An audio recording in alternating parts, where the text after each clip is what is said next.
Et on oublie de dire que nous avons également apporté le sida lorsque nous avons utilisé le peuple congolais comme des cobayes pour réaliser nos vaccins contre la polio.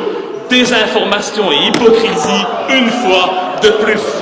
L'heure est venue d'oser regarder la vérité en face, d'oser reconnaître que jamais notre pays n'aurait pu se développer comme il l'a fait, sans avoir pillé les richesses du Congo, sans avoir pillé les richesses du Congo, sans avoir pillé les richesses du Congo, sans avoir asservi le peuple congolais.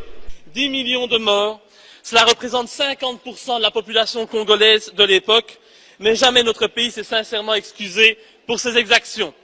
Aujourd'hui, plus de 100 ans après ces faits, notre pays a l'obligation morale de faire un devoir légitime et élémentaire de mémoire. Le Congo est pour toujours un pays frère, un pays sans lequel jamais la Belgique ne serait devenue une grande puissance européenne. Le règlement, c'est le règlement.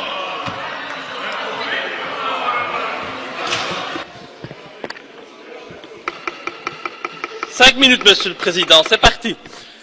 Chers collègues, un pays ne peut se grandir qu'en ayant le courage de regarder en face son histoire et de reconnaître ses crimes et ses erreurs passées.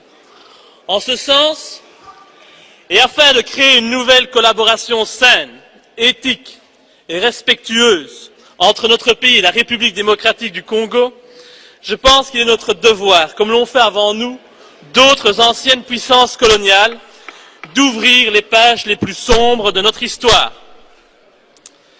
L'heure est venue d'oser regarder la vérité en face, d'oser reconnaître que jamais notre pays n'aurait pu se développer comme il l'a fait, sans avoir pillé les richesses du Congo, sans avoir asservi le peuple congolais. De nombreux bâtiments bruxellois, comme le cinquantenaire, le musée de Tervuren, ont été construits avec le sang du peuple congolais.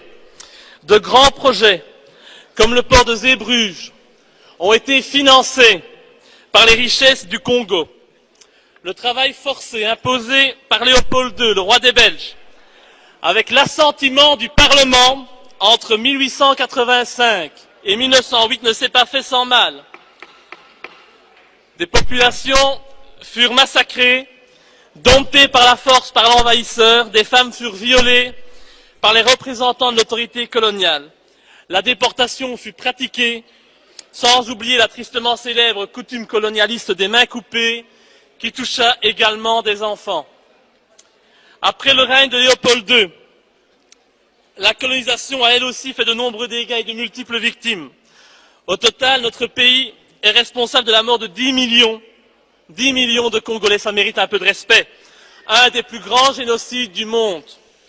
Ces chiffres furent évoqués, pas par moi, mais par une commission officielle du gouvernement belge en 1919. 10 millions de morts, cela représente 50% de la population congolaise de l'époque, mais jamais notre pays s'est sincèrement excusé pour ces exactions. Bien sûr, le comportement brutal des colonisateurs était monnaie courante à cette époque. Mais ces éléments ne changent et n'excusent en rien les faits qui ont été commis par des représentants de la Belgique avec l'approbation claire et ferme du souverain de l'époque, le roi Léopold II.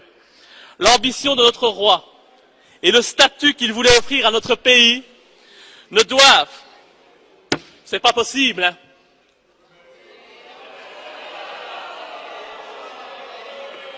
respectez, s'il vous plaît, les morts au niveau du Congo. On ne doit pas,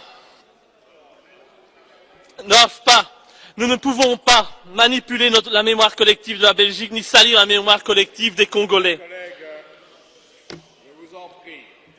Aujourd'hui, plus de 100 ans après ces faits, notre pays a l'obligation morale de faire un devoir légitime et élémentaire de mémoire. Le Congo est pour toujours un pays frère, un pays sans lequel jamais la Belgique ne serait devenue une grande puissance européenne. Nous ne pouvons pas aujourd'hui jouer la politique de l'autruche, ignorer la réalité et transformer l'histoire comme bon nous semble. En tant que démocrates, nous devons nous excuser pour le mal que nous avons causé au Congo. C'est bien la moindre des choses. En hommage aux Congolais qui ont connu le travail harassant, exigé en échange de salaires qui ne leur permettaient ni de manger à leur faim, ni de se vêtir ou de se loger décemment ou encore d'élever leurs enfants comme des êtres chers. Pour ceux qui ont connu les ironies, les insultes, les coups matin, midi et soir, parce qu'ils étaient des nègres, ceux qui n'oublieront jamais qu'un noir, on lui disait simplement tu, non pas comme à un ami, mais simplement parce que le vous honorable était réservé aux seuls blancs.